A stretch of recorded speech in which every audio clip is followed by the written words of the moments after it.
ममता बनर्जी ने अमित शाह के प्लान पर पानी फेर दिया, जिसके बाद से ही भाजपा बौखलाई घूम रही है। दरअसल दोस्तों, सीएम ममता बनर्जी ने कोलकाता के न्यू टाउन में दुर्गा आंगन की नींव रखी। मंदिर 2 लाख वर्ग फुट में बनकर तैयार होने वाला है और इसमें करीब 262 करोड़ रुपए की लागत लगेगी। मंदिर बनकर तैयार हो रहा है और यही वजह है कि भारतीय जनता पार्टी को ममता बनर्जी ने एक बहुत बड़ा झटका दे दिया है। भाजपा आखिर इस मुद्दे पर क्यों बौखलाई है, उस पर बात करें। इससे पहले हम आपको मंदिर की खासियत के बारे में बताते हैं। ममता बनर्जी ने इस मंदिर का जो निर्माण करने का फैसला लिया है वो कितना ऐतिहासिक होने जा रहा है, ये बताते हैं। दोस्तों, ममता बनर्जी के मुताबिक ये दुनिया का सबसे बड़ा दुर्गा आंगन होगा। इसे 2 लाख वर्ग फुट में बनाया जाएगा, जिसमें अलग अलग देवी देवताओं के मंदिर होंगे। दुर्गा आंगन परिसर में करीब 1008 स्तंभ होंगे, 108 प्रतिमाएं लगाई जाएंगी और 64 सिंह यानी शेर की मूर्तियां लगाई जाएंगी। मंदिर इतना बड़ा होगा, इतना विशाल होगा कि एक बार में एक साथ 1000 लोग बैठकर पूजा कर सकेंगे। दुर्गा आंगन का गर्भगृह 54 मीटर ऊंचा होगा। आंगन में एक कल्चरल म्यूजियम भी तैयार किया जाएगा। इसके अलावा प्रसाद रसोई, सिंह रसोई, परिक्रमा पथ और पवित्र कुंड भी बनाया जाएगा। दुर्गा आंगन साल के 365 दिन खुला रहेगा, जिससे श्रद्धालु यहां आकर दर्शन कर सकेंगे। 262 करोड़ रुपए की लागत से बनने वाले दुर्गा आंगन को पूरी तरह से बनकर तैयार होने में करीब मोटा 2 साल का समय लग जाएगा। इसके साथ ही परिसर में एक कल्चरल सेंटर होगा जो लोकल बिजनेस और हस्तशिल्प को बढ़ावा देगा। ममता बनर्जी बंगाल की सांस्कृतिक विरासत को सहेज कर रखने की भी कोशिश में है।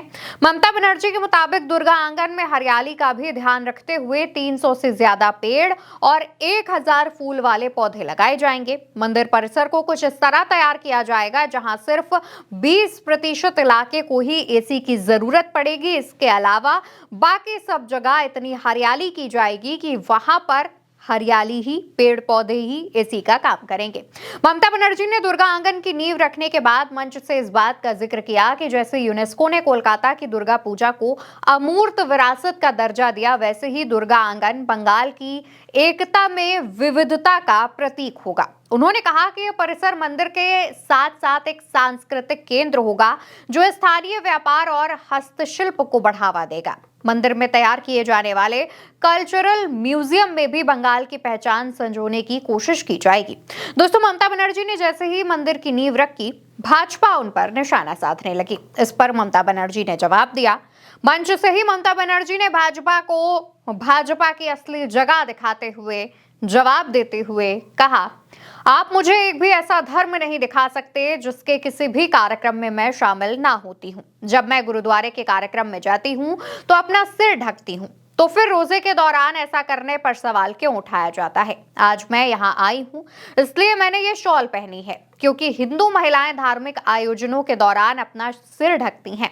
यह हमारी संस्कृति है। हर धर्म के अपने नियम होते हैं, लेकिन ये लोग यानी भाजपा सब कुछ खराब करना चाहते हैं। दोस्तों, बीजेपी के मुस्लिम तुष्टीकरण के आरोपों पर ममता बनर्जी का कहना था कि वो सच्ची धर्मनिरपेक्ष हैं और हर धर्म के आयोजनों में हिस्सा लेती हैं, हर धर्म का सम्मान करती हैं। ममता बनर्जी का कहना है कि वो हर धर्म की अपनी परंपराएं हैं और इनका सम्मान किया जाना चाहिए। ममता बनर्जी का कहना है कि वो यही करती हैं।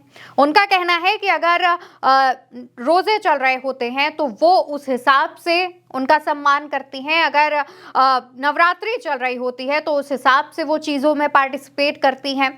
ममता बनर्जी भारतीय जनता पार्टी के तमाम आरोपों पर जो चौके छक्के मारते हुए उन्हें क्लीन बोल्ड कर रही हैं, वो ये बताता है कि आगे आने वाले समय में जब पश्चिम बंगाल में चुनाव होंगे तो भाजपा के पास मुद्दे नहीं बचेंगे।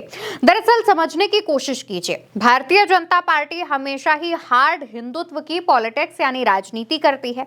भाजपा चाहती है कि वो मंदिर के नाम पर वोट्स ले जाए, मस्जिद के नाम पर लोगों को भड़का दे और ऐसा ममता बनर्जी पश्चिम बंगाल में करने नहीं देती हैं। यही वजह है कि भारतीय जनता पार्टी बौखला जाती है। अब देखिए, ममता बनर्जी अगर किसी मुस्लिम फेस्टिवल में जा रही हैं, वहां पार्टिसिपेट कर रही हैं, तो ममता बनर्जी मंदिर की नींव भी रख रही हैं, ममता बनर्जी मंदिर का निर्माण भी करवा रही हैं, ममता बनर्जी मंदिर दर्शन करने भी जा रही हैं, तो भाजपा फंस कर रह जाती है। भाजपा को समझ नहीं आता कि वो ममता बनर्जी को अगर मुस्लिम प्रेमी बताएं या मान लीजिए कि एक पर्टिकुलर धर्म प्रेमी बताएं, हिंदू विरोधी बता दें, तो भाजपा के पास वोट चला जाए, ऐसा भाजपा नहीं कर पा रही है। ममता बनर्जी भाजपा को नहीं करने दे रही हैं। इसी वजह से भाजपा और खास तौर पर गुजरात लॉबी बौखलाई हुई है और अपनी पूरी टीम जो है वो पश्चिम बंगाल में उतारने की तैयारी कर रही है। ममता बनर्जी ने दुर्गा आंगन का जब नींव रखी, इस दौरान ममता बनर्जी ने भारतीय जनता पार्टी पर निशाना साधते हुए यह भी कहा कि बंगाल भाजपा के आगे झुकेगा नहीं। पश्चिम बंगाल वो भूमि है, पश्चिम बंगाल उस चीज का गवाह रहा है जहां से तमाम स्वतंत्रता सेनानी जन्मे हैं और भारत के लिए उन्होंने काफी काम किया है। तो ऐसे में बंगाल भाजपा और गुजरात लॉबी के आगे झुकने वाला नहीं। ममता बनर्जी मंच से ऐलान करती हैं कि दुर्गा आंगन को ठीक ढंग से चलाने के लिए चीफ सेक्रेटरी यानी मुख्य सचिव के नेतृत्व में एक ट्रस्ट का भी गठन करेंगी। इसी के साथ ममता ने बंगाल की जनता से और भी कई वादे किए, जैसे कि ममता ने यह भी ऐलान किया कि वो 5 जनवरी को गंगा सागर सेतु का भी शिलान्यास करेंगी, जिसके निर्माण के लिए बंगाल सरकार 1700 करोड़ रुपए देंगी। ममता का कहना है कि गंगा सागर सेतु के लिए लगातार केंद्र सरकार से फंड की मांग की जा रही थी, लेकिन उनकी सुनवाई नहीं हो रही थी, इसलिए वो खुद इसका निर्माण करवाएंगी। वहीं मुख्यमंत्री ममता बनर्जी ने यह भी घोषणा की कि राज्य के सबसे बड़े महाकाल मंदिर की आधारशिला जनवरी के दूसरे सप्ताह में रखी जाएगी। इससे पहले अक्टूबर में जब उत्तरी बंगाल बाढ़ के चपेट में था, उस दौरान तमाम इलाकों का दौरा करते समय ममता बनर्जी ने पश्चिम बंगाल में महाकाल मंदिर बनाने की योजनाओं की घोषणा की थी। दोस्तों, ममता बनर्जी इससे पहले दीघा में एक जगन्नाथ मंदिर भी बनवा चुकी हैं। उसकी भी तमाम चर्चाएं रही। जब उस मंदिर में प्राण प्रतिष्ठा की जानी थी, एक बड़ा सा आयोजन किया गया था, तब ममता बनर्जी ने बिना राजनीतिक द्वेष रखते हुए भाजपा के तमाम सांसदों को बुलाया था। उनमें से कुछ पहुंचे थे, ज्यादातर नहीं पहुंचे थे। इस पर ममता बनर्जी ने कहा था कि आप अगर राजनीति करते हैं तो कभी ऐसे मौके आते हैं जब राजनीति को किनारे रखकर हमें तमाम चीजें देखनी चाहिए। ममता बनर्जी ने इस बात पर आलोचना भी की थी। बताते चलें कि ममता बनर्जी ने मंच से भाजपा पर निशाना साधते हुए साफ तौर पर कहा कि भगवा पार्टी के शासन वाले राज्यों में बंगालियों से भारतीय होने का जो सबूत मांगा जा रहा है वैसा ना किया जाए। ममता बनर्जी ने कड़े शब्दों में चेतावनी देते हुए कहा कि बांग्ला बोलने वालों को बांग्लादेशी कहा जा रहा है, ये सही नहीं है। अगर ऐसे ही चलता रहा तो केंद्र की मोदी सरकार जल्द ही गिर जाएगी। ममता बनर्जी का कहना है कि वो इस देश से भाजपा का नामो निशान मिटाकर ही चैन से बैठेंगी। फिलहाल बताते चले कि पश्चिम बंगाल में अगले साल 2026 में विधानसभा के चुनाव होने हैं। 294 सीटों पर जब ये चुनाव कराए जाएंगे, उसको लेकर के अभी से ही टीएमसी ने तमाम तैयारियों को शुरुआत कर दी है और उनमें से ममता बनर्जी जो है लगातार रैलियां कर रही हैं, लगातार लोगों के बीच जा रही हैं, उनसे मुलाकात कर रही हैं। फिलहाल ममता बनर्जी ने पश्चिम बंगाल में दुर्गा आंगन की नींव रख दी है, जिससे भारतीय जनता पार्टी की नींदें उड़ी हुई हैं। इसको लेकर आप क्या कहना चाहते हैं, आपकी क्या राय है, कमेंट सेक्शन में बताइएगा। वीडियो उल्टा चश्मा यूसी पर देख रहे हैं। मेरा नाम अवंतिका है। नमस्कार।